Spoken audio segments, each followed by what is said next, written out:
আসসালামু আলাইকুম। I hope যে যেখান থেকে আমার ভিডিওটি দেখছেন সবাই ভালো আছেন, সুস্থ আছেন। আজ তৈরি করব খুবই সহজভাবে কোপ্তাকারি। আর কোপ্তাকারির নাম শুনলেই চলে আসে চিতল মাছের কথা। ভোজনবিলাসী বাঙালির এটা খুবই প্রিয় একটা খাবার। একদমই সহজভাবে কোপ্তাকারির রেসিপিটা তুলে ধরেছি। যে কোনো দিন ভয়ে চিতল মাছের কোপ্তা বাঙালি বানায়নি, সেও বানিয়ে নিতে পারবে। তাহলে চলুন শুরু করি। আশা করছি রেসিপিটি ভালো লাগবে। চিতল মাছের কোপ্তাকারি বানানোর জন্য এখানে আমি 5 টুকরা চিতল মাছের পিঠের অংশ নিয়েছি। আর এই চিতল মাছের এই অংশটা অনেকেই খেতে চান না। আমার যেহেতু শিলপাটা নেই, তাই হাম্বল দিস্তায় থেতলে নিচ্ছি। আপনি আপনার সুবিধা অনুযায়ী মাছগুলো থেতলে নেবেন। খেয়াল করলে দেখবেন খুবই মিহি হয়ে গিয়েছে এবং অতি সহজেই কাটা থেকে আলাদা করা যাচ্ছে।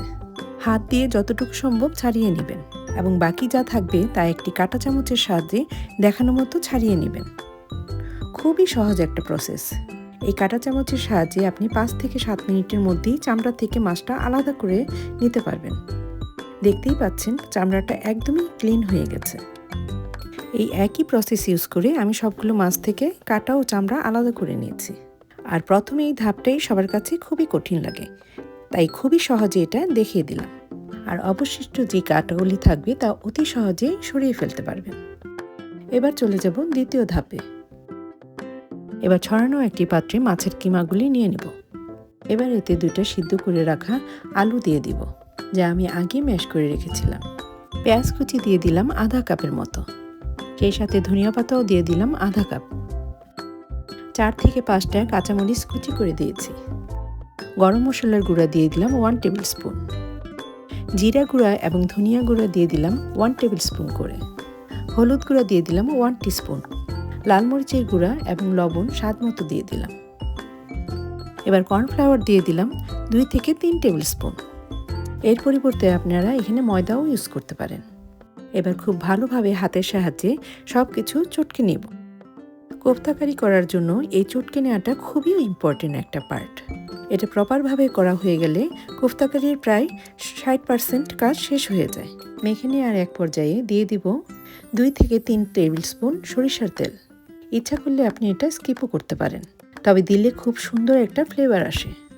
সেই সাথে মাছের কোপ্তাটাও ভেঙে যাবার সম্ভাবনা থাকে না।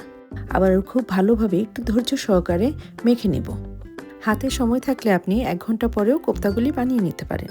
আর যদি সময় না থাকে তাহলে সাথে সাথেও বানাতে পারেন। এবার প্রতিটা বল তৈরি করার আগেই হাতে তেল মেখে নেব এবং বলগুলি তৈরি করে নেব। বলের শেপটা যেন একই রকম থাকে এবং দেখতে যেন সুন্দর দেখা যায়, সুবিধা অনুযায়ী যে কোনো স্পুন ইউজ করতে পারেন। একই প্রসেস ইউজ করে আমি সবগুলি বল বানিয়ে নিয়েছি। এখানে প্রায় 20টা ফিশ বল তৈরি হয়েছে। এবার একটি প্যানে দিয়ে দিব 1 কাপ পরিমাণ তেল। তেলটা হালকা গরম হয়ে আসলে সবগুলো ফিশ বল দিয়ে দিব। চুলার হিটটা মিডিয়াম টু হাইয়ের মাঝামাঝি রেখে ফিশ বলগুলো ভেজে নেব। 2 থেকে 3 মিনিট এপাশ ওপাশ করে লাল লাল করে ভেজে নেব। ফিশ বলগুলি ভাজা হয়ে গেলে আলাদা একটি পাত্রে উঠিয়ে রাখবো। এবার একই তেলে দিয়ে দিব মিহি কুচি করে কাটা 1 কাপ পেঁয়াজ এবং একটি তেজপাতা। এবার পেঁয়াজটা ভেজে নিব যতক্ষণ না পর্যন্ত হালকা ব্রাউন কালার হয়ে আসে। বাদামি কালার হয়ে আসলেই অ্যাড করে দিব স্বাদ মতো লবণ এবং আধা কাপ পরিমাণ পানি, কারণ এখানে আমি কিছু গুঁড়া মশলা অ্যাড করব। দিয়ে দিলাম আদা পেস্ট ও রসুন পেস্ট 1 টেবিল স্পুন করে। জিরা গুঁড়া এবং ধনিয়া গুঁড়া দিয়ে দিলাম 1 টেবিল স্পুন। হলুদ গুঁড়া এবং মরিচ গুঁড়া দিয়ে দিলাম আধা টিস্পুন করে। এবার চুলার হিটটা মিডিয়ামে রেখে মশলাটা খুব ভালোভাবে কষিয়ে নিব এবং দিয়ে দিব গরম মশলার গুঁড়া 1 টেবিল স্পুন। আবার সামান্য পানি দিয়ে দিব এবং মশলাটা কষিয়ে নিব দ্বিতীয়বারের মতো। এই পর্যায়ে ঢাকনা দিয়ে রান্না করব 2 থেকে 3 মিনিট। আর এর মধ্যেই মশলাটা খুব ভালোভাবে কষানো হয়ে যাবে। তেলটা সেপারেট হয়ে আসবে এবং খুব সুন্দর একটা ফ্লেভার বের হবে। আর তখনই অ্যাড করে দিব ভেজে রাখা ফিশ বলগুলো। এবার মশলার সাথে ফিশ বলগুলো 2-1 মিনিট কষিয়ে নেব। যখনই দেখব ফিশ বলগুলি মশলা দিয়ে মাখা মাখা হয়ে এসেছে, তখনই দিয়ে দিব 1 কাপ ফুটন্ত গরম পানি। এবার চুলার হিটটা মিডিয়ামে রেখে রান্না করব 6 থেকে 7 মিনিট। 7 মিনিট পর ঢাকনাটা উঠিয়ে দিয়ে দিব 4 থেকে 5টা আস্ত কাঁচামরিচ। এই সাথে দিয়ে দিব 1 টেবিল স্পুন পরিমাণ ঘি। ইচ্ছা করলে আপনি এটা স্কিপও করতে পারেন, তবে দিলে খুব সুন্দর একটা ফ্লেভার আসে। এবার কিছুটা ধনেপাতা দিয়ে চুলার হিটটা লো করে দিব এবং ঢাকনা দিয়ে রান্না করব 2 থেকে 3 মিনিট। আর সেই সাথে তৈরি হয়ে যাবে খুবই সহজে ট্র্যাডিশনাল ওয়েতে চিতল মাছের কোপ্তাকারি। অতিথি আপ্যায়নে এমন একটা ডিশ থাকলে আপনি প্রশংসার সাগরে ভাসবেন। আর আমার মনে হয় সবাই এটাই ট্রাই করবে। চলে আসবো যে কোনো সহজ রেসিপি নিয়ে। ততক্ষণ পর্যন্ত ভালো থাকুন, সুস্থ থাকুন। আল্লাহ হাফেজ।